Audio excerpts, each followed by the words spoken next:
from a football perspective, the last time I told you this before we started off air, the last time we spoke was when you spoke out when you were with the Minnesota Vikings. If someone is unaware, basically there was a amendment. You were actually approached by Minnesotans for marriage equality who were asking your help, if you would help defeat an anti-gay amendment demanding marriage between only a man and a woman. You received approval from the Vikings, but they said you have to be a private citizen. And head coach Leslie Frazier called you in. You said the room was tense when you left. The owner, you wrote, Ziggy Wolf, said he was proud of your stances, so that was obviously great. Leslie Frazier, as the head coach, called you in again to try to dissuade you. You stated in your piece, I believe his last name is pronounced Hagen, Bob Hagen, the head of PR for the Vikings, ignored media requests to you because he said that he was trying to protect you. And then, there's a lot here, special teams coordinator Mike Pryfer asked if you wrote any letters to, quote, the gays, and said the idea of two men kissing is disgusting.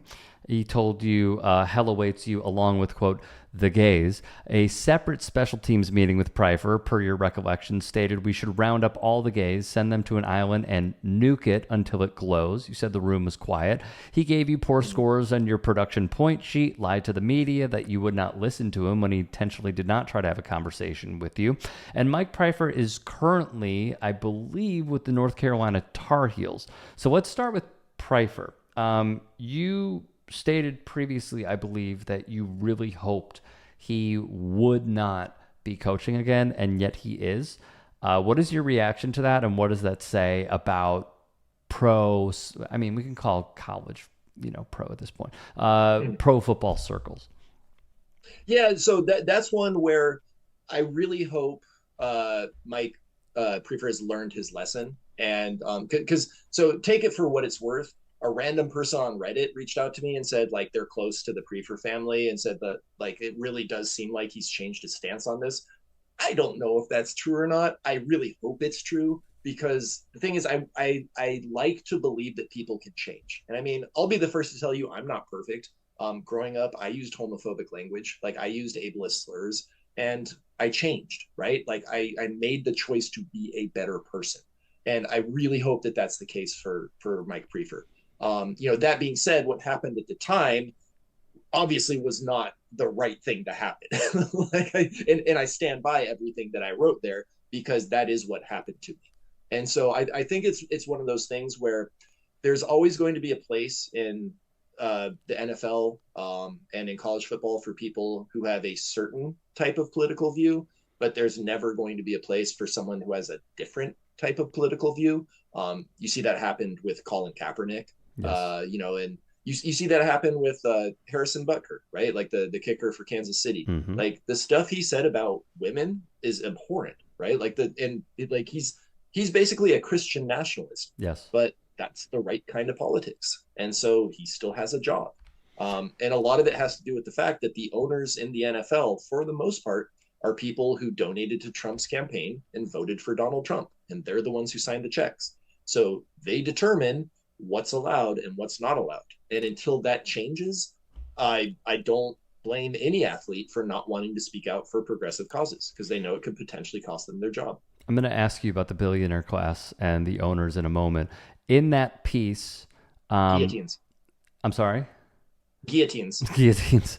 In that piece that you titled, I was an NFL player till I was fired by two cowards in a big. The two cowards that you named were Leslie Frazier, who is currently the assistant head coach of the Seahawks, and Rick Spielman, who is currently an executive for the New York Jets. On the Spielman front, in the wake of Pope Benedict stepping down, he texted you, I believe you said from an anonymous number, which is pretty interesting, to lay low. You tweeted about the church and their enabling of child abuse. Look, we all know the elephant in the room here when it comes to the Catholic Church. Yet when he told you to stop speaking out, what was your reaction to that? Well, I mean, obviously, my initial reaction to anyone telling me to stop speaking is going to be to tell them to go fuck themselves. Because, like, I'm an American citizen. And I don't know if you know this, but the First Amendment means I get to speak. Like, Mm-hmm. that's kind of one of the core foundations of our country. And yeah, no, I think you're absolutely right in the fact that religion does play a huge part in this, and specifically in our current state of affairs, evangelical Christian nationalism is playing a huge part in what's going on. And we as a country we have to address it because it is essentially a death cult. Like these are people who want to see the end of days happen. The reason why they're so pro-Israel is not because they like the Jewish people, it's because they think Armageddon needs to start in Israel. Yes. And so like that's they legit want to see the world end so they can all be raptured and be saved. Like it's crazy because when you say these things, it sounds like you're mad, right? Like, but this is literally what they stand for. Mm-hmm. They've said it themselves. It's like, how do you get people to understand that? I don't know. Honestly, I don't know. And it's funny that you bring that up because I'm interviewing the author of Jesus and John Wayne, whose name is Professor Dumais, tomorrow. And it is Okay. about how evangelicalism has played a major role in our politics and reshaping the country to fit Christian nationalism. So I'm looking forward to it. But one other thing that's just hilarious to look back on was when the late lawmaker Emmett C. Burns, who was staunchly anti-gay, when you and former Bear, by the way, because I live in Chicago, Brendan Iambadejo spoke up. He demanded basically you guys shut up and dribble. Part of what Mhm. you said, I can assure you that gay people getting married will have zero effect on your life. You still laugh at this, and it's like 12 years later. That's awesome. Here's Because I part know of the line, and I'm still so proud of that line. but then, I don't even think that's the best line. I know there are a lot of zingers in there. So many zingers, dude. I can assure you that gay people getting married will have zero effect on your life. They won't come into your house and steal your children. They won't magically turn you into a lustful cock monster. They won't overthrow the government. Hey, that's relevant because all of a sudden they have the same legal rights as the other 90% of our population. Rights like Social Security benefits, also relevant, child tax credits, family and medical leave to take care of loved ones, and COBRA health care for spouses and children. Um, God, it's just aged like fine wine. I mean, as you're hearing this once again, and to reiterate, this is almost 12 years later. Do you also feel like it's aged like fine wine? Yeah, no, I'm still really proud on that one. And like so the whole core of that was forged in me being a troll in online forums for World of Warcraft. Because that's where I learned, like, arguing with strangers on the internet actually used to be fun. Nowadays it's Agreed. just Agreed. awful. Yeah. It used to be Like, but it great. used to be a lot of fun. Yeah. and and so like the thing that I learned was if you really want to get people to pay attention and like actually listen to what you're saying, you got to present your point with something that makes them pay attention. And if you come up with just some really absurd swear words and funny scenarios, then all of a sudden their ears perk up and they're like, whoa, wait a minute, what is this guy talking about? I mean, I piggyback off of what you said about how it used to be fun because Mhm, I was in those Xbox Live chat rooms. mhm, Like I was playing Call of Duty back in the day. I was on Halo back in the day. Even 2K weirdly got a little rowdy. So it's mhm. really turned into like the magic of shit talking and being creative. And Mhm. now it is like woefully insane. The Right. way that online chat rooms and video games has morphed into, and it's probably a microcosm of our politics, that some Mhm. people will spew the N word religiously and their names will be coded for racial slurs. I remember when I was playing, I think NHL 25 is the new one, NHL 24, some asshole, racist asshole, who I obviously reported, Mhm. put a black NHL player's name, but they made their person to be a monkey. Like that is Jeez. how awful it has gotten. Right. So when you say like Yeah, it used to be fun. I agree with you. It used to be amazing, and now it's just completely toxic, and it's something I don't want to be a part of. Yeah, like, well, and the thing is that trash talk is a lot of fun, but trash talk takes work because like you actually have to think about what you're saying. You got to put some effort into it. Racism is easy. Like it's really easy to be racist. And the thing is though is that being racist is being lazy. Like you don't have to think about anything, you don't have to care about anyone. You just have to dismiss them as a human being. And it really sucks that people take the easy road. When all of this happened with the Vikings, I know you said that there were some who, because Prefer targeted you, came to your defense only, it seems, one on one and in private, or at least they gave you a pat on the back and said that they, had your back and stuff. Mhm. Do you feel as though it would have benefited yourself? And I understand this is a league where guys do not want to speak out, but do you think your case would have been different if teammates came to your defense publicly? Oh, absolutely. Like if I'd had like, 15 or 20 teammates saying like, yeah, Chris is doing the right thing, I mean, it absolutely would have gone differently.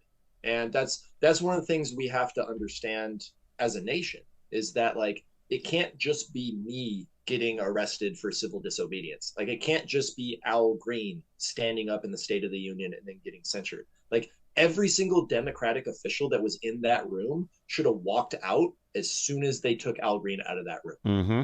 And the fact that they didn't means they still don't understand the severity of the situation that they're in. And they don't understand how to effectively mount a defense or a counterattack. Hey, Because when we stand together, those signs were really well put together. oh Okay, yeah, yeah. they were I mean, really. they were color matching.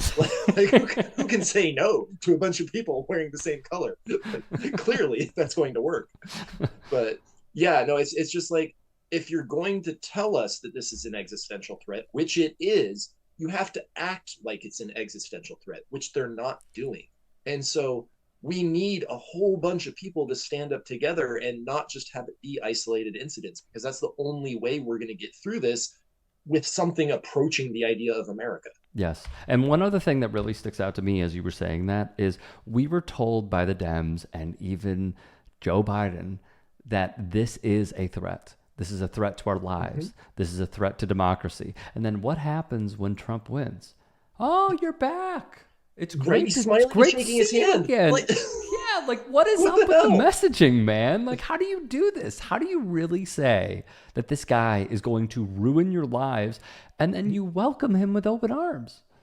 Yes. Well, I mean, the same thing happened when Hitler was elected. Was it the German chancellor at the time? There's a photo op of him shaking Hitler's hand. It's like, if you truly believe this is the existential threat, you should never be in a picture with this guy. Like, you should be rallying people and saying, like, there is a problem and we need to address it.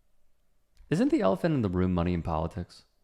Oh, absolutely. Like I actually gave a speech to the Democratic Club of UC Irvine last night. And they were asking me questions like, hey, so if you could fix this, like how would you fix it? I said, well, the core thing that we have to fix is Citizens United. Yes. Like until we fix Citizens United, the problems are just going to continue, because if one, like, people should be able to have their voices heard, but when one person's voice is worth 20 million other people's voices, that's no longer politics. That's someone buying an election. And I actually have an idea how to fix it. You would actually just turn campaign finance into a system very similar to the NFL. Everyone who wants to donate money to a campaign, it all goes into a common pot, and then all eligible candidates draw from the pot, no matter what party you're in.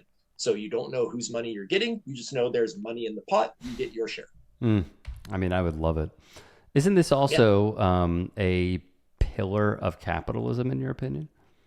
So right now we're seeing what late stage capitalism leads to, and it is quite literally the death of the planet.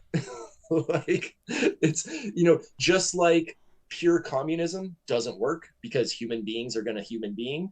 Pure capitalism doesn't work because human beings are going to human being. Like you're always going to have people who it will never be enough for them, and they are willing to exploit other people to get even more.